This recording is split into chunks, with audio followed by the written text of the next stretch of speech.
Dear students, in this lecture, I am going to explain about SEBI Informal Guidance Scheme 2003. इस scheme के अंतर्गत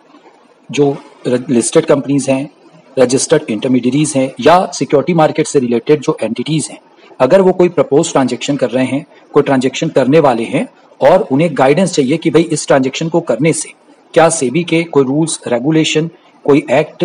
कुछ direction क्या break हो सकते हैं, क्या सेबी हमारे ऊपर इन ट्रांजेक्शन के लिए एक्शन ले सकता है, तो वो सेबी के पास इनफॉर्मल गाइडेंस के लिए आ सकते हैं। ऐसे ही मान लीजिए कोई एंटिटी कोई ट्रांजेक्शन करने वाली है और सेबी से रिलेटेड कोई एक्ट, रूल्स, रेगुलेशन का इंटरप्रिटेशन को लेकर के कोई प्रॉब्लम है, तो उसके लिए भी वो सेबी के पास एक इनफॉर्मल गाइडेंस के लिए आ सकते हैं और सेबी उनको गाइड करता है कि वो जो प्रपोज ट्रांजेक्शन लेकर आए हैं, क्या सेबी उन ट्रांजेक्शन के अगेंस्ट उनके ऊपर एक्शन ले सकता है, या जो इंटरप्रिटेशन वो मांग रहे हैं, जो सेबी से रिलेटेड एक्ट, रूल्स, रेगुलेशन की मीनिंग जो वो जानना चाहते हैं,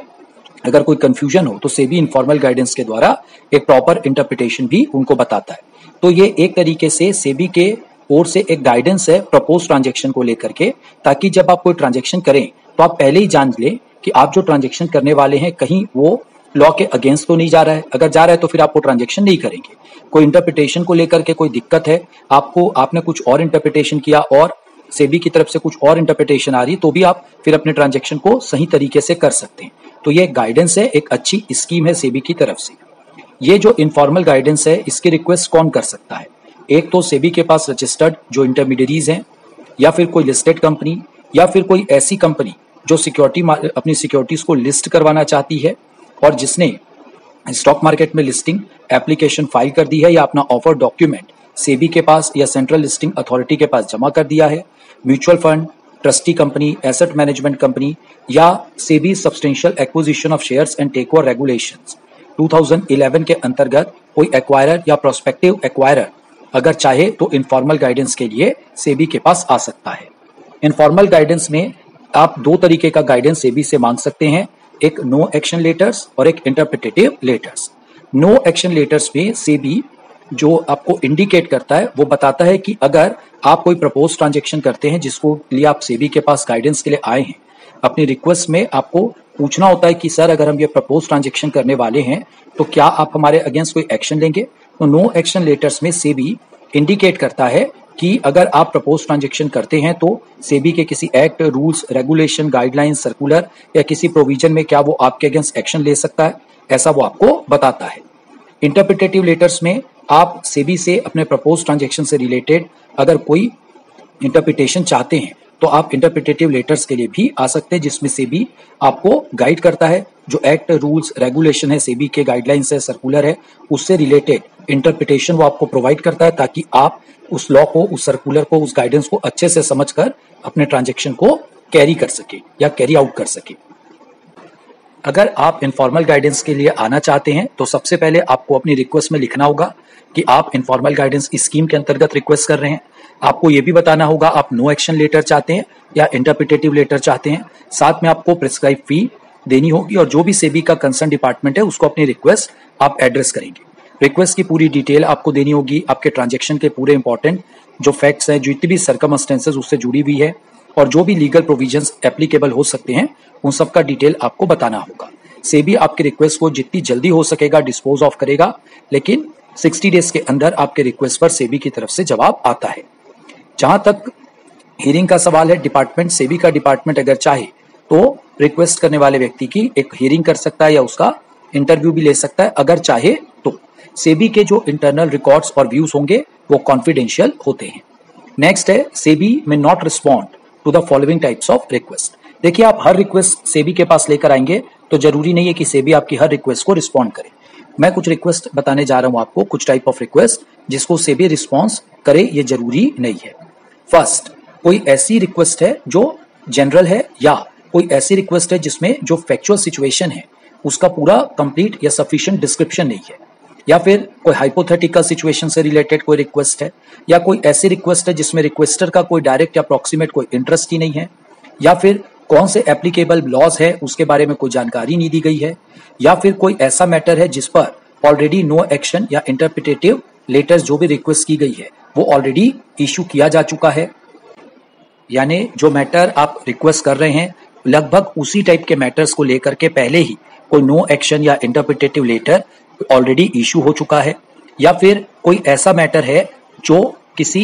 इन्वेस्टिगेशन, इंक्वायरी या इन्फोर्समेंट एक्शन के अंतर्गत पेंडिंग है, यानी जिसके अगेंस्ट कोई इन्वेस्टिगेशन, इंक्वायरी या इन्फोर्समेंट ऑलरेडी इनिशिएट हो चुका है, या फिर कोई ऐसा इशू है जो किसी कोर्ट, ट्राइब्यूनल के पास पेंडिंग पड़ा हुआ है, या फिर कोई ऐसा केस है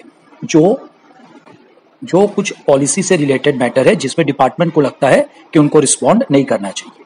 तो ऐसे केसेस में आपके रिक्वेस्ट को रिजेक्ट कर दिया जाएगा और जो फीस रिक्वेस्टर ने पे की थी उसमें से 5,000 रुपीज प्रोसेसिंग चार्ज डिडक्ट करके बाकी फीस रिफंड कर दी जाएगी।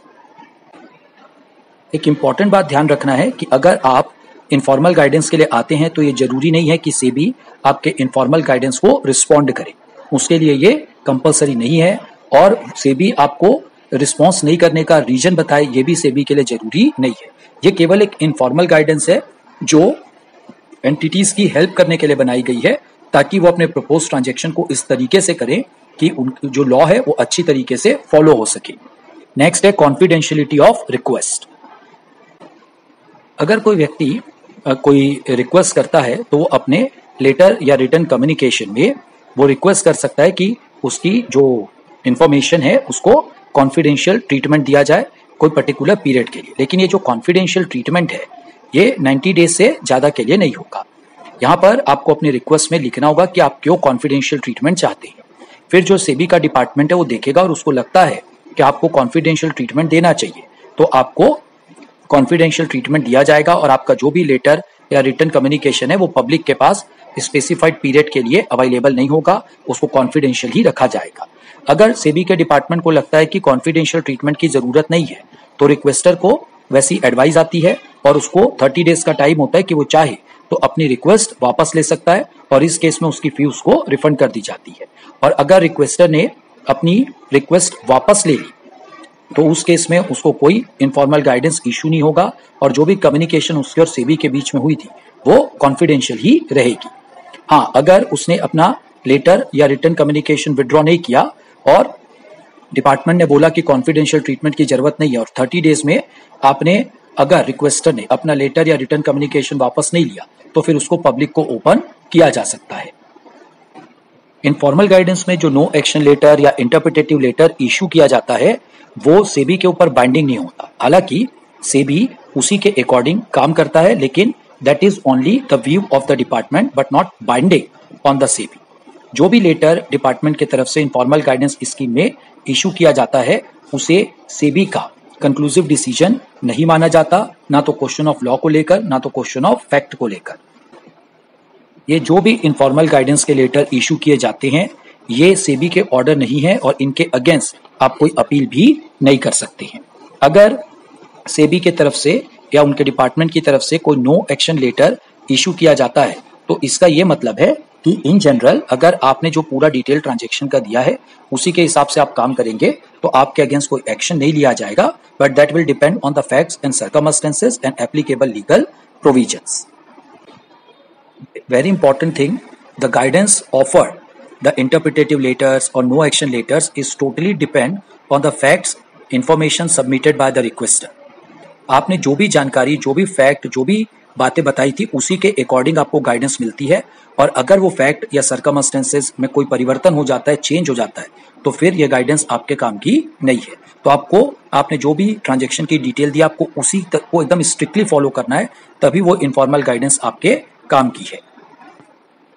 मान लीजिए आपने रिक्वेस्ट की लेकिन उसकी कोई रिप्लाई नहीं आई या लेट रिप्लाई आई और उसके कारण अगर रिक्वेस्टर को या किसी व्यक्ति को कोई लॉस होता है तो सेबी उसके लिए रिस्पॉन्सिबल नहीं है। और एक और बात, सेबी ने जो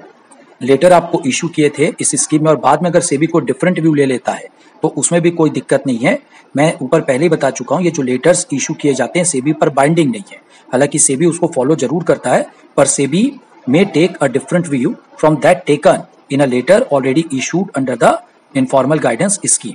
उसका कारण है क्योंकि वो जो आपको बताया जाता है वो फैक्ट और सर्कमस्टेंसेस के अकॉर्डिंग होता है and that may change at the time of real action. अगर बाद में डिपार्टमेंट को पता चलता है कि ये जो इनफॉर्मल गाइडेंस रिक्वेस्टर ने ली है उसने फ्रॉड करके, मिसरिप्रेजेंटेशन करके, झूठ बोल के ली है तो उसके ऊपर जो लीगल एक्शन होगा वो तो होगा ही, जो इनफॉर्मल गाइडेंस जो लेटर उसको इशू किए गए वो सब भी कैंसिल मान लिए जाएंगे। जो भी letter SEBI informal guidance scheme के अंतर्गत इशू करता है वो लेटर और जो रिक्वेस्ट है उन सबको सेबी अगर चाहे तो अपनी वेबसाइट पर पोस्ट कर सकता है। Thank you for watching. Subscribe my channel for more lecture.